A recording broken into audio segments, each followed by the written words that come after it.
Hi. കൊടുവൻ Potti പറഞ്ഞിട്ടുള്ളത് ഭ്രമയുഗം കലിയുഗത്തിന്റെ ഒരു അപഭ്രംശാണെന്നാണ്. പക്ഷെ സിനിമ കണ്ട് കഴിഞ്ഞ അല്ലെങ്കിൽ സിനിമ കണ്ടിറങ്ങിയ ഒരു പ്രേക്ഷകൻ എന്ന രീതിയിൽ എനിക്ക് പറയാനുള്ളത് ഭ്രമയുഗം മമ്മൂട്ടി എന്ന് പറയുന്ന ഒരു നടന്റെ അഴിഞ്ഞാട്ടമാണെന്നാണ്. എന്താ ഒരു സ്ക്രീൻ പ്രസൻസ്! ഓരോ സ്ഥലങ്ങളിലും പുള്ളി കൊടുത്തിരിക്കുന്ന എക്സ്പ്രഷൻസ് അത് ഭയങ്കരാണ്. ഒരു രക്ഷയില്ലെന്ന് തന്നെ പറയേണ്ടി വരും. സിനിമയിലേക്ക് വരുമ്പോൾ ആദ്യത്തെ ഒരു 10-15 മിനിറ്റ് സമയം നമുക്കൊന്ന് ആ ക്യാരക്ടറിലേക്ക് അല്ലെങ്കിൽ ആ കഥയിലേക്കൊന്ന് ഇറങ്ങിച്ചെല്ലാൻ ചെറിയൊരു സമയം എടുക്കുന്നുണ്ട്. വേറൊന്നുകൊണ്ടല്ല, നമ്മൾ ആദ്യമായിട്ടാണ് ഒരു ഒരു സിനിമ ഫുള്ളായിട്ട് നമ്മൾ ബ്ലാക്ക് ആൻഡ് വൈറ്റിൽ കാണുന്നത്. സിനിമ തുടങ്ങുമ്പോൾ തന്നെ ഈ ബ്ലാക്ക് ആൻഡ് വൈറ്റ് ആണുള്ളത്.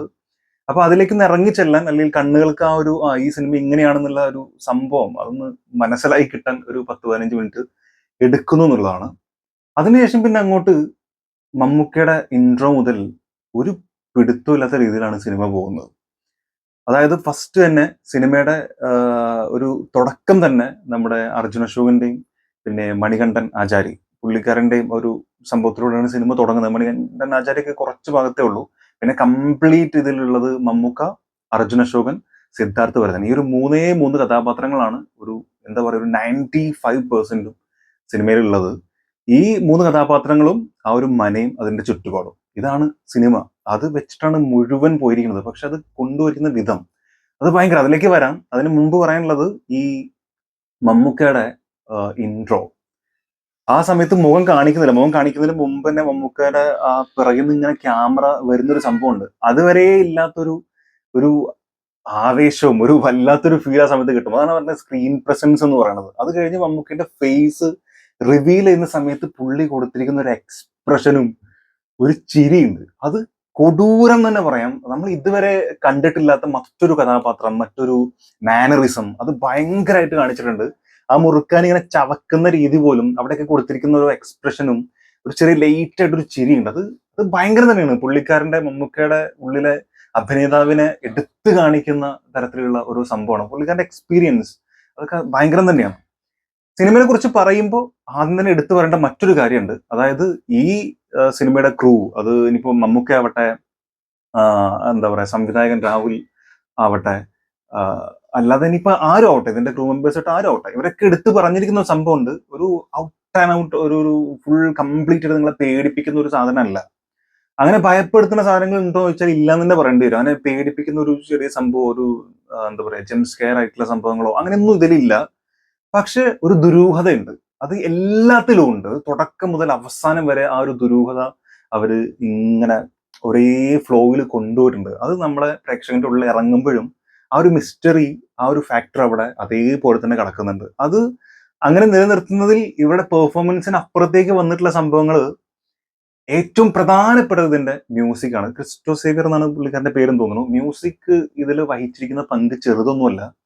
ബിജിഎം എന്നൊക്കെ പറഞ്ഞാൽ നമ്മൾ ഈ എന്താ പറയാ പ്രേതപ്പടങ്ങൾ ഒരുപാട് കണ്ടുവരുന്ന അത്തരത്തിലുള്ള സംഭവങ്ങളിൽ നിന്ന് മാറി ആ ഒരു ഈ പറഞ്ഞ പോലെ ഒരു സസ്പെൻസ്, അതുപോലെ തന്നെ ഒരു ദുരൂഹത പറഞ്ഞല്ലോ, ആ ഒരു സംഭവം നിലനിർത്തുന്ന രീതിയിലുള്ള മ്യൂസിക്കാണ് ചെയ്തിട്ടുള്ളത്. അതിനിടയിൽ വരുന്ന പാട്ടുകളാണെങ്കിലും ഇടക്ക് ട്വിസ്റ്റ് ആയിട്ട് വരുന്ന ചില മ്യൂസിക്കുകളാണെങ്കിലും അതൊക്കെ ഭയങ്കരമായിട്ട് ഇഫക്ട് ചെയ്തിട്ടുണ്ട്. പിന്നെ എടുത്തു പറയേണ്ടത് ഈ പറഞ്ഞ പോലെ അഭിനയത്തിനപ്പുറത്തേക്ക്, പ്രകടനങ്ങൾക്ക് അപ്പുറത്തേക്ക് എടുത്തു പറയേണ്ട സംഭവമാണ് ഇതിന്റെ ആർട്ട് വർക്ക് ചെയ്തിരിക്കുന്ന ആളുകൾ. അത് ആ മന അങ്ങനെ തന്നെ കിട്ടിയതാണെന്ന് എനിക്ക് അറിയില്ല. അതായത് കുറെ കാലങ്ങൾ പഴക്കമുള്ള, എത്രയോ വർഷങ്ങളായിട്ട് പഴക്കമുള്ള പൂട്ടിക്കിടക്കുന്ന ഒരു മന അങ്ങനെ കിട്ടിയതാണോ എനിക്കറിയില്ല. അതല്ല അവരത് സെറ്റ് ഇട്ടതാണെങ്കിൽ പറയാതിരിക്കാൻ പറ്റില്ല, അവർക്കൊരു അവാർഡ് കൊടുക്കണം. അത്തരത്തിലാണ് അതിന്റെ സെറ്റ് ഇട്ട് വെച്ചിരിക്കുന്നത്. എന്താ പറയാ, ഓരോ സ്ഥലം ക്രിയേറ്റ് ചെയ്തിരിക്കും. ഇപ്പൊ ഒരു മന്ത്രമൊക്കെ ചെയ്യുന്ന റൂം പോലെ അതാവട്ടെ, അല്ലാണ്ട് ഓരോ ഏരിയയും അതിൽ എടുത്ത് കാണിക്കുന്ന ഓരോ ഏരിയ അത് രജിസ്റ്റർ ആയിട്ട് തന്നെ പോകുന്നുണ്ട്. അവിടെയൊക്കെ അവർ ചെയ്തിരിക്കുന്ന ഒരു പരിപാടി അത് ഭയങ്കരമാണ്. അപ്പോൾ ഹാറ്റ്സ് ഓഫ് ടു അതിന്റെ ആർട്ട് ചെയ്തിരിക്കുന്ന ആരാണെങ്കിലും അതിന്റെ മുഴുവൻ ടീമിനും ഹാറ്റ്സ് ഓഫ്.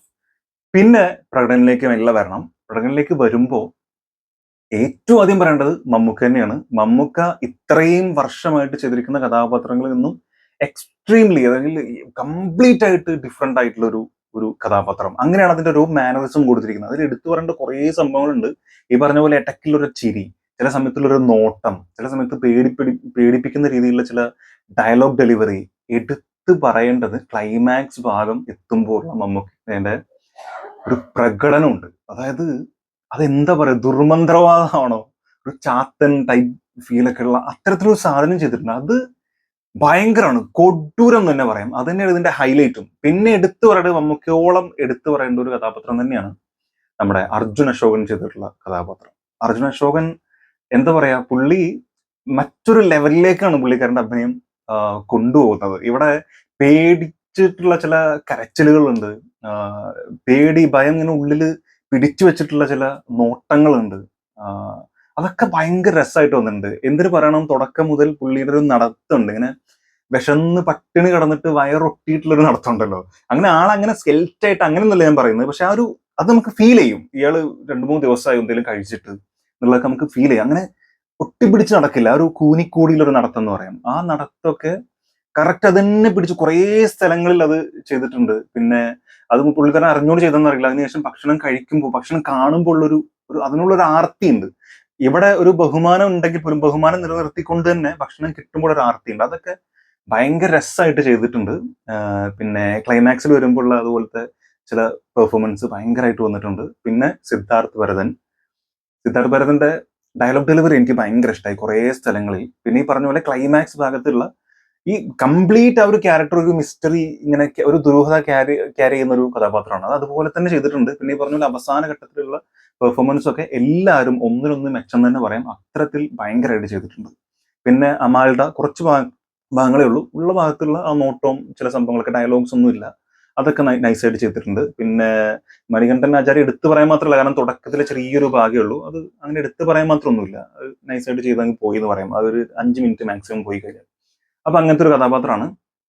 പിന്നെ ഈ പറഞ്ഞ പോലെ കംപ്ലീറ്റ് എന്താണ് സിനിമ എന്ന് ചോദിച്ചു കഴിഞ്ഞാൽ എടുത്തു പറയാൻ വീണ്ടും ആഗ്രഹിക്കുന്നത്, ഈ സിനിമയ്ക്ക് നിങ്ങൾ പോകുമ്പോൾ ഒന്നും പ്രതീക്ഷിക്കാതെ പോവുക, പേടിക്കാൻ വേണ്ടി പോവാതിരിക്കുക. കാരണം രാഹുൽ സദാശിവൻ തന്നെ, അതായത് ഡയറക്ടർ തന്നെ പറഞ്ഞിട്ടുണ്ട്, പല തരത്തിലുള്ള ജോണേഴ്സ് ഉണ്ട്. അതായത് ഈ ജോണറിൽ തന്നെ പല വേരിയൻസ് ഉണ്ടല്ലേ, അങ്ങനെ പറയാം, അല്ലെങ്കിൽ സബ് ആയിട്ടുള്ള പല സംഭവങ്ങളുണ്ട്. ഒരു ഹൊറർ എന്ന് പറയുമ്പോൾ അത് എല്ലാം പേടിപ്പിക്കുക എന്നുള്ളത് മാത്രമല്ല, അതിനപ്പുറത്തേക്ക് എക്സാക്ട്ലി അവർ പറഞ്ഞിട്ടുള്ള പോലെ ഒരു സൈക്കോളജിക്കൽ എന്താ പറയുക, മിസ്റ്ററി ത്രില്ലർ, അത് തന്നെയാണ് അവർ ചെയ്യാൻ കാണിച്ചിട്ടുള്ളത്. അടുത്ത എന്താ സംഭവിക്കുക, ഇവിടെ ഇപ്പൊ എന്താ സംഭവം, ഇത് എന്തുകൊണ്ട് ഇങ്ങനെ എന്നൊക്കെയുള്ള ചോദ്യങ്ങൾ ഇങ്ങനെ നമ്മുടെ ഉള്ളിലുണ്ട്. അത് പതിയെ അത് വളരെ സ്ലോ ആയിട്ട് അതിങ്ങനെ ആ ചുരുൾ അഴിച്ചഴിച്ചഴിച്ചഴിച്ച് അങ്ങനെയാണ് വരുന്നത്. അപ്പൊ നമ്മൾ അതിനനുസരിച്ച് ഇരുന്ന് കൊടുത്ത് ആ പതിയെ പോകുമ്പോൾ അതിന് കൂടെ മെല്ലെ ഇങ്ങനെ സഞ്ചരിച്ച് അങ്ങനെ നമ്മൾ മനസ്സിലാക്കണം. അപ്പൊ നമുക്കത് എൻജോയ് ചെയ്യാൻ പറ്റും. എനിക്ക് തോന്നുന്നത് വളരെ ഡിഫറെന്റ് ആയിട്ടുള്ള ഒരു എക്സ്പീരിയൻസ് ആണ്. ഒന്ന് നമ്മൾ ബ്ലാക്ക് ആൻഡ് വൈറ്റിൽ കാണുന്നുള്ളത്, പിന്നെ ഇത്തരത്തിലൊരു ഫീൽ മലയാള സിനിമയിൽ തീർച്ചയായിട്ടും മറ്റൊരു സിനിമയിൽ ഇവർ കൊണ്ടുവന്നിട്ടില്ല, മറ്റൊരു ഹൊറർ ഫിലിംസിലും കൊണ്ടുവന്നിട്ടില്ല. മേ ബി ഇംഗ്ലീഷിലൊക്കെ ഉണ്ടായിക്കാം. ഇതേപോലെ എന്നല്ല, ഇത്തരത്തിൽ നമുക്കിപ്പോ പേടിപ്പെടുത്താതെ ആ ഒരു മിസ്റ്ററി ക്യാരി ചെയ്തിട്ടുള്ള ഒരുപാട് സിനിമകൾ വന്നിട്ടുണ്ട്. പക്ഷെ മലയാളത്തിൽ തീർച്ചയായിട്ടും ആദ്യമായിട്ടാണ്. അതൊരു ന്യൂ എക്സ്പീരിയൻസ് ആണ്.